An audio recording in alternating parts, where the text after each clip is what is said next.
Hi tears, welcome back. எல்லாரும் எப்படி இருக்கீங்க? நல்லா இருக்கீங்களா? இன்றைக்கி நம்ம வீடியோவில் இந்த ஒரு கொட்டாங்குச்சி, அதுவும் நம்ம வேஸ்ட்டாக தூக்கி போடுற இந்த ஒரு கொட்டாங்குச்சி வச்சு நம்ம நினச்சி கூட பார்க்காத அளவுக்கு செய்யக்கூடிய கொஞ்சம் டிப்ஸுங்க தாங்க கலெக்ட் பண்ணிட்டு வந்திருக்கேன். வீடியோ எல்லாருமே ஃபுல்லாக ஸ்கிப் பண்ணாமல் பாருங்கள். பிடிச்சிருந்தா மறக்காமல் ஒன்று லைக் பண்ணுங்கள் ஃப்ரெண்ட்ஸ். அப்போ நமக்கு டைம் வேஸ்ட் பண்ணாமல் நேர வீடியோக்குள்ளே போயிடலாம். அப்போ நமக்கு நம்மளோட முதல் டிப் ஒன்று பார்த்துடலாம் ஃப்ரெண்ட்ஸ். இந்த மாதிரி நம்ம வீட்டில் பருப்பு, கடலை இதெல்லாம் ரொம்ப ஜாஸ்தியாக நம்ம வாங்கி வைக்கிற டைமில் அதுக்குள்ளே வண்டு, புழு, பூச்சி எல்லாம் ஏறாமல் இருக்கிறதுக்காக வேண்டிட்டு இந்த மாதிரி ஒரு பீஸ் ஆஃப் கொட்டாங்குச்சி நீங்கள் எடுத்து அதுக்குள்ளே போட்டு வச்சிட்டிங்கன்னா அதில் மாத கணக்கானாலும் கூட இந்த மாதிரி வண்டு, புழு, பூச்சி எதுவுமே வராதுங்க. கண்டிப்பாக ட்ரை பண்ணுங்க. அப்போ நீ அது போலவே நம்ம வீட்டில் இந்த மாதிரி ரவை எல்லாம் வாங்கி ஸ்டோர் பண்ணும்போது சீக்கிரமாக வண்டு வர்றதுக்கு சான்சஸ் இருக்குது இல்லைங்களா? அந்த மாதிரி இருக்கிற பட்சத்தில் நிறைய பேர் இந்த ரவை நல்லா சூட் பண்ணி வறுத்து வைப்பாங்க. அப்படி இல்லாமல் இந்த மாதிரி சின்ன ஒரு பீஸ் ஆஃப் கொட்டாங்குச்சி நீங்கள் போட்டு வச்சுட்டிங்கன்னா அந்த பிரச்சனையே இருக்காது. மாதக்கணக்கானாலும் வண்டு, புழு, பூச்சி எதுவுமே உங்கள் ரவையில் வராதுங்க. கண்டிப்பாக ட்ரை பண்ணி பாருங்கள். அது மாதிரி நம்ம வீட்டில் இந்த மாதிரி பிரேக்ஃபாஸ்ட்டுக்கு, டின்னருக்கு எல்லாம் நம்ம பொடிச்சு வைக்கிற நம்மளோடது கோதம்பு மாவு, அது மட்டுமே இல்லாமல் அரிசி பொடி இதெல்லாம் கூட வண்டெல்லாம் ஏறாமல் இருக்கிறதுக்காக வேண்டிட்டு இந்த மாதிரி ஒரு சின்ன துண்டு கொட்டாங்குச்சி நீங்கள் போட்டு வச்சுட்டிங்கன்னா போதுங்க. எப்பவுமே ஃப்ரெஷ்ஷாக கிறிஸ்பியாக நம்ம போட்டு பொடிச்சு வச்ச மாதிரியே நம்மளோடது மாவெல்லாம் இருக்கும். கண்டிப்பாக ட்ரை பண்ணி பாருங்க. அது மாதிரி நம்ம வீட்டில் இந்த மாதிரி நம்ம உப்பெல்லாம் வாங்கி ஸ்டோர் பண்ணி வைக்கும்போது நிறைய பேருக்கு இருக்கிற பிரச்சனை தான் அது ஒரு மாதிரி தண்ணி விடுற மாதிரி ஆகிறது அப்படின்றது, ஒரு மாதிரி ஸ்டிக்கி ஆகிறது அப்படின்றது. அந்த மாதிரி இல்லாமல் நம்ம வாங்கின மாதிரியே நல்ல கிறிஸ்பியாக உப்பு நல்லா ஃப்ரெஷ்ஷாக இருக்கிறதுக்காக வேண்டிட்டும் நீங்கள் இந்த மாதிரி ஒரு துண்டு கொட்டாங்குச்சி அந்த உப்புக்குள்ளே நல்லா இந்த மாதிரி உள்ளே வைக்கிற மாதிரி நீங்கள் வச்சு விட்டால் போதுங்க. அதுக்கப்புறமேட்டு எப்பவுமே நம்ம கடையிலேருந்து வாங்கின மாதிரி ஃப்ரெஷ்ஷாக நம்ம யூஸ் பண்ணுற வரைக்கும் நம்மளோடது உப்பு இருக்கும். கண்டிப்பாக ட்ரை பண்ணுங்கள். பிடிச்சிருந்தா மறக்காம ஒன்று லைக் கூட பண்ணி சப்போர்ட் பண்ணுங்கள் ஃப்ரெண்ட்ஸ். அப்போ நீ நமக்கு நம்மளோடது அடுத்த டிப் ஒன்று பார்த்துடலாங்க. இந்த மாதிரி நம்ம வீட்டில் கொட்டாங்குச்சி இருந்தால் இந்த மாதிரி அடிக்கணமாக இருக்கிற கொட்டாங்குச்சி எடுத்துக்கோங்க. அது மாதிரி இந்த கொட்டாங்குச்சியோட நார் தாங்க நான் எடுத்திருக்கேன். அந்த கொட்டாங்குச்சியோட குடுமி அப்படி இல்லைன்னா நார் நான் இந்த மாதிரி எடுத்து அடிக்கணமாக இருக்கிற கொட்டாங்குச்சிக்குள்ளே நான் போட்டு வச்சுருக்கேன். அதுக்கப்புறமேட்டு பூண்டோட தோல் தாங்க நான் போட்டு விடுறேன். பூண்டோட தோலும் அது மாதிரியே பெருங்காய பவுடரும் நம்ம போட்டு விட்டுக்கலாம். உங்ககிட்ட பெருங்காய பவுடருக்கு பதிலாக காய கட்டி இருந்தால் அது கூட நீங்கள் யூஸ் பண்ணிக்கலாங்க. இனி அது மாதிரி நம்ம இந்த ஒரு மிக்ஸு கூட நம்ம சேர்த்து கொடுக்கறது கற்பூரம் சேர்த்து கொடுக்கலாம். உங்கள் கையில் கற்பூரம் இல்லை அப்படின்னா இந்த மாதிரி நாப்தலின் போல் கூட நீங்கள் போட்டு விட்டுக்கலாம். அதை பொடிச்சு சேர்க்கலாம். அப்படி இல்லைன்னா இந்த மாதிரி ஃப்ரெஷ்ஷாக நீங்கள் அதுக்குள்ளே போட்டு வச்சுக்கலாங்க. நம்ம இந்த மாதிரி செய்கிற இந்த ஒரு மிக்ஸு போதுங்க. நம்ம வீட்டில் கொசு தொல்லை அது மட்டுமே இல்லாமல் இப்போ ஃப்ரூட் சீசன்றதுனால பொடி ஈங்க தொல்லையெல்லாம் இருக்கும் இல்லைங்களா? அந்த மாதிரி எல்லாம் இல்லாமல் இருக்கிறதுக்காக வேண்டிட்டு இந்த ஒரு மிக்ஸை நீங்கள் ஜஸ்ட் இந்த மாதிரி பற்ற வச்சுட்டு அதிலிருந்து வர அந்த ஒரு புகை மட்டுமே போதுங்க. நம்ம வீட்டில் கொசு தொல்லை அது மட்டுமே இல்லாமல் கரப்பான் தொல்லை, பொடி ஈங்க தொல்லை, ஃப்ரூட் சீசன் மூலமாக இருக்கிற அந்த குட்டி ஈங்க தொல்லை எல்லாம் நம்ம வீட்டில் இருக்கவே இருக்காதுங்க. அந்த ஒரு நார் நல்லா எரிஞ்சதுக்கு அப்புறமேட்டு நீங்கள் அணைச்சி விட்டுக்கோங்க. அதிலிருந்து கொஞ்சம் கொஞ்சமாக இந்த மாதிரி புகை அந்த பூண்டோட தோலில் இருந்தும் அது மாதிரி நம்ம சேர்த்து கொடுத்துருக்குற அந்த ஒரு பெருங்காய பவுடர் அது மட்டுமே இல்லாமல் அந்த நாப்தலின் போலெல்லாம் நல்லபடியாக ஸ்மெல்லு வர ஆரம்பிக்குங்க. வீடு முழுசாக நல்ல ஒரு ஸ்மெல் இருக்கும். குழந்தைங்கள் கூட இருக்கிற வீட்டில் தைரியமாக பண்ணக்கூடிய ஒரு அருமையான ரெமடிங்க. கண்டிப்பாக ட்ரை பண்ணி பாருங்கள்.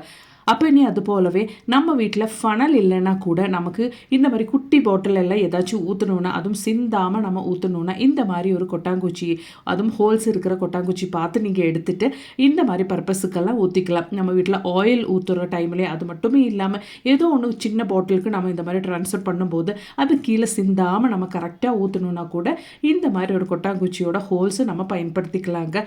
கண்டிப்பாக ட்ரை பண்ணுங்கள். இந்த ஒரு கொட்டாங்குச்சியில் நம்ம நிறைய விஷயங்கள் பார்க்கலாங்க. நினச்சி கூட நம்ம பார்த்துருக்க மாட்டோம். அந்த அளவுக்கு விஷயம் நம்ம இந்த கொட்டாங்குச்சியெல்லாம் வச்சு செய்ய முடியும். கண்டிப்பாக ட்ரை பண்ணுங்கள். அது மட்டுமே இல்லாமல் வீடியோ ஃபுல்லாக ஸ்கிப் பண்ணாமல் பாருங்கள். அப்போ தான் நம்ம என்னென்ன ஆட் பண்ணுறோம் அப்படின்றத உங்களுக்கு புரியும். அது மட்டுமே இல்லாமல் நம்ம வீட்டில் நல்லா வேவ் இருக்கிற நான்வெஜ் எல்லாம் குக் பண்ணும்போது நிறைய டைம் நம்ம குக்கரில் போட்டு விசில் போட வேண்டி இருக்கும் இல்லைங்களா? அதனாலே நிறைய கேஸும் நமக்கு வேஸ்ட்டாக போயிடும். இந்த மாதிரி ஒரு சின்ன கொட்டாங்குச்சி போட்டால் போதுங்க, சீக்கிரமாகவே நமக்கு நம்மளோடது கறி வெந்து கிடைக்கும். அது மட்டுமே இல்லாமல் வேவு கூடுதல் வத்தலா இருக்கிற அரிசி எல்லாம் நம்ம குக் பண்ற டைம்ல, அப்படி இல்லைன்னா கூட நம்ம அரிசி குக் பண்ற டைம்ல கூட இந்த மாதிரி ஒரு துண்டு கொட்டாங்குச்சி போட்டு நீங்க குக் பண்ணிட்டீங்கன்னா, அந்த விசில் வர்றதுக்கு முன்னாடி, அதாவது விசிலோட ப்ரெஷர் வர்றதுக்கு முன்னாடியே நீங்க ஃப்ளேம் ஆஃப் பண்ணி பாருங்க. பர்ஃபெக்டா உங்களோடது சாப்பாடு குக் ஆகிருக்கும். கண்டிப்பா ட்ரை பண்ணுங்க. நம்ம இந்த மாதிரி கொட்டாங்குச்சி போட்டு குக் பண்ணி எடுக்கிறதுனாலே கொலஸ்ட்ரால் எல்லாம் இருக்கிறவங்களுக்கு எவ்வளோ சாப்பாடு சாப்பிட்டா கூட அந்த பிரச்சனை இருக்காது. வெயிட் போடுற பிரச்சனையும் இருக்காதுங்க. பாருங்க, சாப்பாடு ஒட்டாம நல்லா பர்ஃபெக்டா நமக்கு வெந்து கிடைச்சிருக்கு. கொட்டாங்குச்சி நம்ம யூஸ் பண்ணி இந்த மாதிரி குக் பண்றதுனாலே நமக்கு நிறைய கேஸ் சேவ் ஆகுங்க. அதனால இதுக்கு மேல நீங்க நான்வெஜ் அப்படி இல்லைன்னு இந்த மாதிரி ரைஸ் எல்லாம் குக் பண்ணும்போது இந்த ஒரு மெத்தடு ட்ரை பண்ணி பாருங்க. நான் இந்த சாப்பாடு வடிகட்டி கூட காமிக்கிறேன் பாருங்க. நல்லா ஃப்ரெஷ்ஷா ஒட்டாம சூப்பரா நம்மளோட சாப்பாடு ரெடி ஆயிருச்சு. கண்டிப்பா நீங்களும் ட்ரை பண்ணுங்க. பிடிச்சிருந்தா மறக்காம ஒன்று லைக் கூட பண்ணி சப்போர்ட் பண்ணுங்க ஃப்ரெண்ட்ஸ். அப்போ நீ அது போலவே இந்த ஒரு கொட்டாங்குச்சி எல்லாம் வச்சு நமக்கு செய்யக்கூடிய ஒரு அருமையான டிப்பு கூட நம்ம பார்த்துடலாங்க. அதுக்காக வேண்டிட்டு கொட்டாங்குச்சி எடுத்து நான் இந்த மாதிரி ஃப்ரெஷ்ஷான கொஞ்சம் தேங்காய் எல்லாம் இருக்கிற கொட்டாங்குச்சி தாங்க நான் எடுத்திருக்கேன். அதில் கொஞ்சோண்டு இந்த மாதிரி கோகனட் ஆயில் ஸ்ப்ரெட் பண்ணி நல்லா நம்ம இந்த மாதிரி ஸ்ப்ரெட் பண்ணி விட்டுக்கலாம். இதை வச்சு நம்ம ஒரு டேஸ்டியான அருமையான ரெசிபி தாங்க செய்ய போகிறோம். அதாவது இந்த ஒரு கொட்டாங்குச்சி யூஸ் பண்ணி நம்ம ஒரு ரெசிபி செய்ய போகிறோம். அது எப்படின்றது பார்த்துடலாம். இந்த மாதிரி நம்ம வீட்டில் நூல் புட்டெல்லாம் செய்யும்போது கொட்டாங்குச்சி பயன்படுத்தி பாருங்கள். அவ்வளோ டேஸ்ட்டாக இருக்குங்க சாப்பிட்றதுக்கு. பாருங்கள், கொட்டாங்குச்சி கீழே கொஞ்சம் தேங்காய் நான் போட்டதுக்கு அப்புறமேட்டு நான் அந்த கொட்டாங்குச்சியில் தான் நூல் புட்டு இந்த மாதிரி நான் பிழிஞ்சு எடுக்கிறேங்க. பாருங்கள், நல்லா இந்த மாதிரி பிழிஞ்சு எடுத்துகிட்டு நம்ம ஸ்டீம் பண்ணி எடுத்துட்டோம்னா அவ்வளோ ஹெல்த்துக்கு நல்லதுங்க. குழந்தைங்களுக்கெல்லாம் நம்ம இந்த மாதிரி நூல் புட்டு வீட்டில் செய்கிற டைமில் இந்த மாதிரி நீங்கள் கொட்டாங்குச்சி யூஸ் பண்ணி செஞ்சு கொடுத்து பாருங்கள். அவ்வளோ அவங்களோட ஹெல்த்துக்கும் நல்லது, டேஸ்ட்லேயும் நல்ல ஒரு வித்தியாசம் இருக்கும். அந்த நூல் புட்டுக்கு மேலே கொஞ்சம் தேங்காய் போட்டு இந்த மாதிரி கொஞ்சம் நான் பனவெல்லம் போட்டு பொடிச்சு பனவெல்லம் தாங்க போட்டிருக்கேன். அது கூட சேர்த்து நான் இந்த மாதிரி புழிஞ்சு எடுத்துட்டேன். அவ்வளோ டேஸ்டியாக இருக்குங்க நம்மளோடது இந்த ஒரு நூல் புட்டு சாப்பிட்றதுக்கு. அதுவும் கொட்டாங்குச்சியில் நீங்கள் இந்த மாதிரி ஸ்டீம் பண்ணி சாப்பிட்டு பாருங்கள். அவ்வளோ ஹெல்த்துக்கும் உங்களுக்கு நல்லது. இந்த ஒரு கொட்டாங்குச்சி நம்மளோட ஹெல்த்துக்கு எவ்வளோ ஹெல்ப்ஃபுல்லாக இருக்குது அப்படின்றது நீங்கள் ஜஸ்ட் ஒன்று கூகுள் பண்ணி பார்த்தாலே உங்களுக்கு புரியுங்க. கண்டிப்பாக ட்ரை பண்ணி பாருங்கள். பிடிச்சிருந்தா மறக்காமல் ஒன்று லைக் கூட பண்ணி சப்போர்ட் பண்ணுங்கள் ஃப்ரெண்ட்ஸ். அப்போ நாம் இப்போது இதை ஒன்று ஸ்டீம் பண்ணி கூட பார்த்துடலாங்க. பாருங்கள், நம்ம ரெடி பண்ண அந்த ஒரு நூல் புட்டு அப்படி இல்லைன்னா இடியாப்பம் நான் இந்த மாதிரி இட்லி தட்டில் தாங்க ஸ்டீம் பண்ணுறதுக்காக வச்சு கொடுத்துருக்குறேன். சீக்கிரமாக நமக்கு ஸ்டீமாகி கிடைக்கும். அவ்வளோ நல்ல ஒரு ஸ்மெல் இருக்குங்க. இந்த ஒரு கொட்டாங்குச்சியில் நம்மளோடது இடியாப்பம் இந்த மாதிரி ஸ்டீம் பண்ணி வரும்போதே நல்ல ஒரு ஸ்மெல்லு இருக்கும். நான் உங்களுக்கு இது நல்லா வெந்ததுக்கு அப்புறம் கூட பாருங்கள், ஒட்டாமல் நம்மளோடது நூல் புட்டெல்லாம் அப்படி இல்லைன்னா இடியாப்பெல்லாம் வந்திருக்கும். பாருங்கள், எவ்வளோ நல்ல டேஸ்டியான பர்ஃபெக்டான ஷேப்பில் நம்மளோடது இடியாப்பம் வந்திருக்கு அப்படின்றது கண்டிப்பாக ட்ரை பண்ணுங்கள். பிடிச்சிருந்தால் மறக்காமல் உங்கள் ஃப்ரெண்ட்ஸ் அண்ட் ஃபேமிலி கூட ஷேர் பண்ணி சப்போர்ட் பண்ணுங்கள் ஃப்ரெண்ட்ஸ். கண்டிப்பாக இதுக்கு மேலே நீங்கள் நூல் புட்டு அப்படி இல்லைன்னா இடியாப்பெல்லாம் செய்யும் போது கொட்டாங்குச்சியில் உங்கள் குழந்தைங்களுக்கு செஞ்சு கொடுங்க. அவ்வளோ நல்லது அவங்களோட ஹெல்த்துக்கு. பிடிச்சிருந்தால் மறக்காமல் ஒன்று லைக் கூட பண்ணி சப்போர்ட் பண்ணுங்கள் ஃப்ரெண்ட்ஸ். அப்போ நீ அது போலவே கொட்டாங்குச்சியில் நம்ம இடியாப்பம் மட்டுமே இல்லைங்க, நல்ல அருமையான டேஸ்டியான ஹெல்த்தியான புட்டு கூட செஞ்சு எடுத்துடலாம். நான் இங்கே கொட்டாங்குச்சியில் நல்ல டேஸ்டியான ராகி புட்டு தாங்க செய்கிறேன். அதுக்காக கொட்டாங்குச்சி இந்த மாதிரி ஹோல்ஸ் இருக்கிற கொட்டாங்குச்சி எடுத்து அதில் நம்ம கொஞ்சம் தேங்காய் போட்டு பர்ஃபெக்டாக இந்த மாதிரி நம்ம ப்ரெஸ் பண்ணி நம்ம ராகி புட்டுக்கு எப்படி நம்ம மிக்ஸ் பண்ணி எடுப்போமோ அந்த மாதிரி ராகி புட்டுக்கு மாவு மிக்ஸ் பண்ணிவிட்டு நீங்கள் அந்த கொட்டாங்குச்சியில் இந்த மாதிரி ப்ரெஸ் பண்ணி எடுத்துக்கோங்க. அது கொஞ்சம் தேங்காய் கூட அதுக்கு மேலே போட்டுட்டு மறுபடியும் நம்ம தேவையான அளவுக்கு மாவு போட்டு நல்லா ப்ரெஸ் பண்ணி எடுக்கணும். அப்போ தான் நமக்கு நல்லா பர்ஃபெக்டான புட்டு கிடைக்கும். பாருங்கள், அவ்வளோதான் நான் ரெடி பண்ணி எடுத்துகிட்டு இதுக்கப்புறமேட்டு நம்ம இந்த ஒரு கொட்டாங்குச்சி எப்படி ஸ்டீம் பண்ண வைக்க போகிறோம் அப்படின்றது கூட பார்த்துடலாம். இந்த மாதிரி நம்ம குக்கரில் கொஞ்சம் தண்ணி ஊற்றிட்டு குக்கர் மூடி க்ளோஸ் பண்ணிவிட்டு அந்த வெயிட் போடாமல் நம்ம வச்சுக்கணுங்க. அந்த ப்ரெஷர் தண்ணி கொஞ்சம் ப்ரெஷர் வர டைமில் நீங்கள் இந்த மாதிரி நம்ம ரெடி பண்ண அந்த ஒரு கொட்டாங்குச்சி இந்த மாதிரி வச்சு கொடுத்துக்கோங்க. மேலே ஒரு மூடி போட்டுக்கோங்க. அந்த மூடி போடுற வீடியோ என்கிட்ட இருந்து மிஸ் ஆகிட்டுருக்கு. சீக்கிரமாகவே நமக்கு ஸ்டீமாகி கிடைக்கும். எவ்வளோ வேணாலும் நம்ம இந்த மாதிரி கொட்டாங்குச்சியில் புட்டு செஞ்சு எடுத்துக்கலாங்க. பாருங்கள், நல்லா ஒட்டாமல் பர்ஃபெக்டாக நம்மளோடது ராகி புட்டு, அதுவும் கொட்டாங்குச்சி ராகி புட்டு நமக்கு இங்கே ரெடி ஆயிடுச்சு.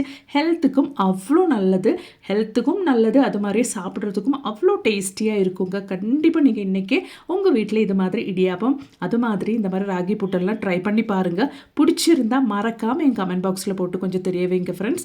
அப்போ நீ நம்மளோடது அடுத்த டிப் ஒன்று பார்த்துடலாம். அதுக்காக வேண்டிட்டு இந்த மாதிரி கொஞ்சம் தேங்காயெல்லாம் இருக்கிற ஒரு கொட்டாங்குச்சி தாங்க நான் எடுத்திருக்கேன். நம்ம வீட்லேயும் அது மாதிரி வீட்டுக்கு சுற்றிலும் நமக்கு ரொம்பவே தொல்லையான எலிங்க பெருச்சாழிங்க இவங்களெல்லாம் நமக்கு துரத்துறதுக்காக வேண்டிட்டு நம்ம செய்யக்கூடிய ஒரு அருமையான டிப்புங்க.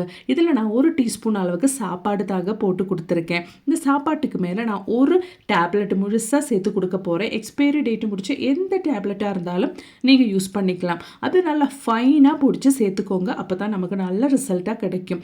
பாருங்கள், நல்லா ஃபைனாக நான் பொடிச்சிட்டு அந்த சாப்பாட்டு மேலே நம்ம இந்த மாதிரி நம்ம போட்டு வச்சுக்கலாம். எவ்வளோ பெரிய எலி தொல்லை பெருச்சாளி தொல்லை உங்கள் வீட்டில் இருந்தாலும் இதுக்கு மேலே உங்களுக்கு இருக்கவே இருக்காதுங்க.